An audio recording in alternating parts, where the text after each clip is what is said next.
மாண்புமிகு பேரவைத் தலைவர் அவர்களே, என்னுடைய பண்ருட்டி தொகுதியில் இருக்கின்ற நெல்லிக்குப்பம் நகர ஆரம்ப சுகாதார நிலையத்தை மாண்புமிகு அமைச்சர் அவர்களை அழைத்து சென்று காட்டி அங்கு ஒரு மேம்படுத்தப்பட்ட மருத்துவமனை வேண்டும், ஒரு கட்டிடம் வேண்டும் என்று கேட்டேன். கட்டிடத்தை தந்து தற்போது திறக்கின்ற தருவாயில் இருக்கிறது. மேம்படுத்தப்பட்ட அரசு மருத்துவமனை ஆக்குவதற்கு ஒன்றிய அரசின் அனுமதியை கோரியிருந்தீர்கள் என்று தெரிவித்தீர்கள்.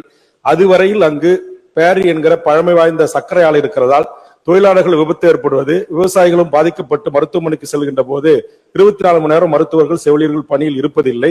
ஆக பணியில் இருப்பதற்கான ஒரு அரசு ஆணையை பிறப்பிக்கிற அதிகாரம் தங்களுக்கு இருக்கிறது.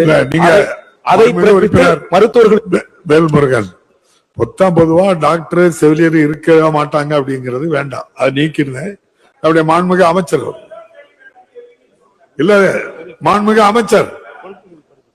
அமைச்சர் கேள்வி நேரத்துல இது மாதிரி குற்றச்சாட்டை பதிவு பண்ணக்கூடாது.